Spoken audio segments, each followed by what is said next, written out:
Hey everybody, it's JB. So today I was thinking about gravity and how gravity exists in our three-dimensional world, but is actually a fourth-dimensional object.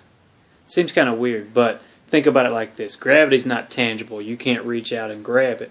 So if you can't reach out and grab gravity, it exists in our dimension, but we just can't see it. It's like the light spectrum. That whole thing works too the same way, that in the fact that we can't really see all those colors in the light spectrum, but we know that they're there. So that's kind of weird. But let's think about it like this. If gravity is here, we have to believe in it, and it does exist, and it holds us to the earth, then what about thoughts, emotions? What about the force? The force the same way. Just because you can't see it and you can't grab it doesn't mean it doesn't exist. Okay, there's things in this world that you'll never be able to explain. Science can explain all this stuff. Dark matter, gravity, things of that nature. Nobody knows how it even exists. Nobody can explain that part of it. It's just accepted, and we move on from there. So why can't we accept that the force works, that spiritual awakenings are real?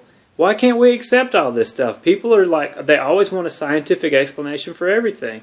And it gets old after a while because you're like, well, I don't believe that. I don't believe that. Well, I can prove that gravity works. Yeah, you can prove that gravity works. It all holds us together. And it holds us down to the earth. That's fine. I mean, I understand that. But people always want to disprove people that can spiritually heal people, and people that can channel energy, and people that can actually heal others' faith, our faith, like faith healers. People deny that all the time. Why?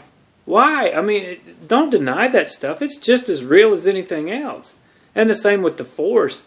The force is all in your mind, man. It's what you want it to be. It's not that it doesn't exist. It's the fact that you cast it off into non-existence by thinking it doesn't.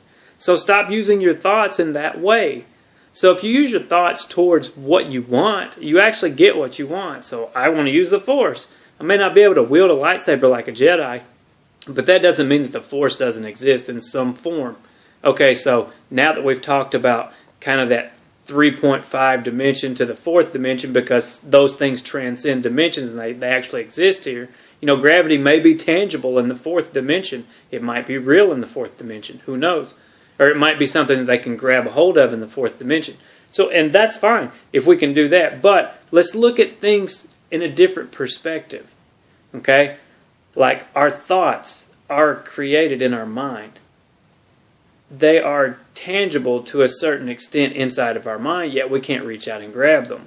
Same with our emotions. Our emotions are tangible in another dimension, but not in this one. However, we can feel the weight from those emotions. Like say when you've got that pit in your stomach because you're scared of something.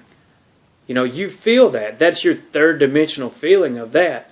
But the whole thought of it occurs in the fourth dimension, so it transcends those dimensions. It goes from the intangible, which is in the mind because you can't grab it, to the tangible because you can feel it.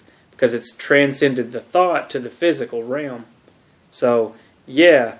So how about that? Think about those things. Man, it's so good to start thinking about things and to really try to wake people up, man. Question everything.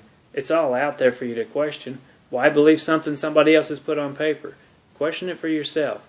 I'm JB. I'm a beautiful inspiration, or beautiful expression of the infinite nature of God. I'm a being, and so are you. I'll see you next time.